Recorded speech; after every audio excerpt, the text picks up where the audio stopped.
Hello. Thank you for joining the DeAnna Troupe show. I am DeAnna Troupe, and today I'm going to be talking to you about finding your ideal clients.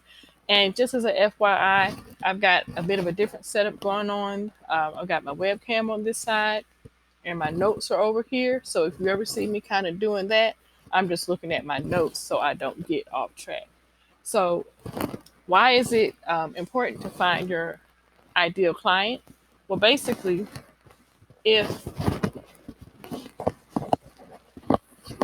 you don't know who your ideal client is, then it's going to make it harder for you to reap the benefits of being a freelancer. Which, I'm sure you know, being a freelancer does have its perks because you do have the freedom to be able to choose your own hours. And if you feel like taking off work, you can just take off work. You don't have to fill in no PTO or no time off forms or ask a supervisor or anything like that. You can just say, you know what, I don't feel like working today. I'm just going to chill out. And also, when you are a freelancer, you're in control over who you work with and the projects that you decide to work on. So if you don't feel like doing anything that bores you, you don't have to do it. However, in the beginning, and certainly throughout your career, you might take projects that are with clients that you'd rather pass on. And many freelancers do struggle to find their ideal clients. But in this video, we're going to show you ways to define your ideal client so you don't have these issues. So, first of all, what is your ideal client? Before you can start looking for ideal clients, you may want to identify what makes them ideal. Is it a topic? Perhaps there are certain topics that you prefer writing about over other topics. For example, I actually really like writing about social media and small business and technology. So I will lean more towards those than, say, writing something about cars, which I know absolutely nothing about cars. I just know if they don't have gas, they don't go. That's about the extent of my knowledge of cars. So obviously, I wouldn't take an automotive client. Um,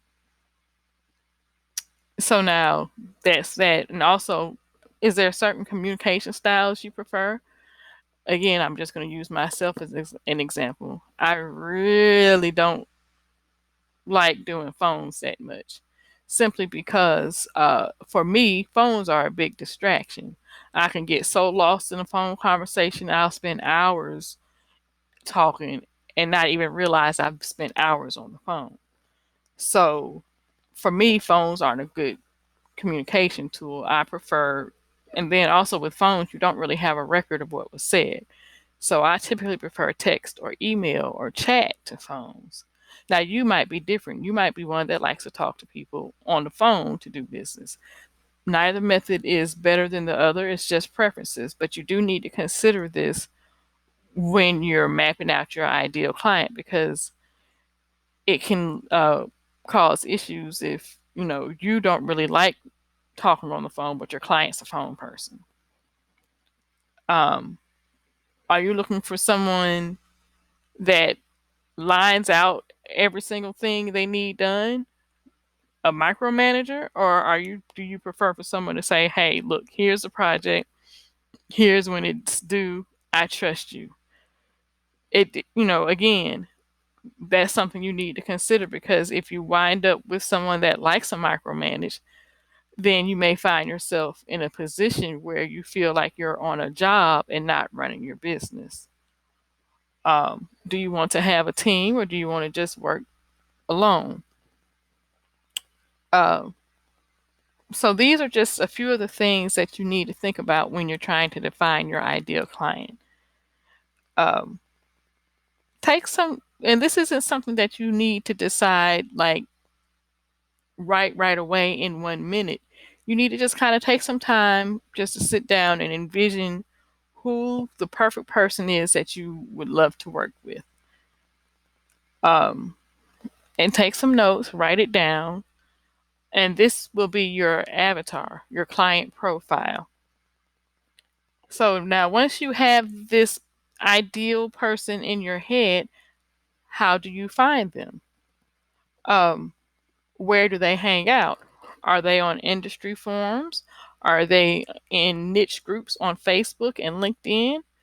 Um, just I'm sure when you were planning this ideal client, you took some notes and had some keywords.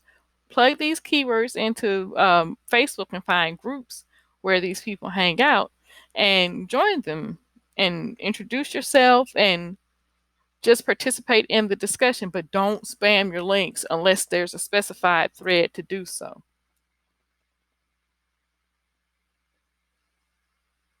And, shit, like I said, most of these groups, they'll have discussion threads and whatnot.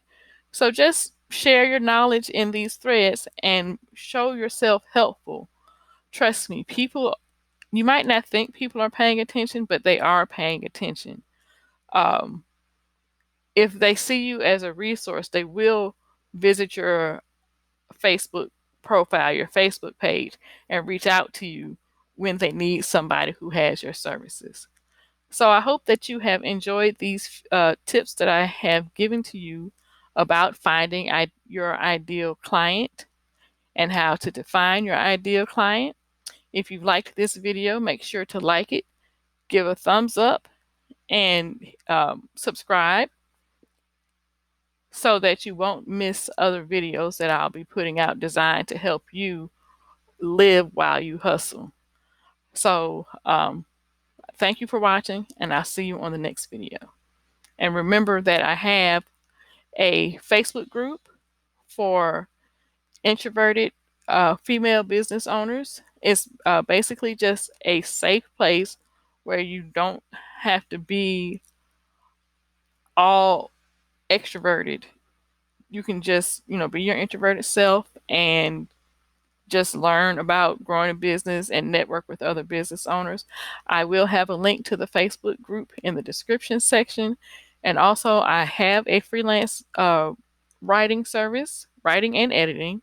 So if you need a writer or an editor, you can visit me at www.DeAnnaTroupe.com. So just remember, live while you hustle. See you next video.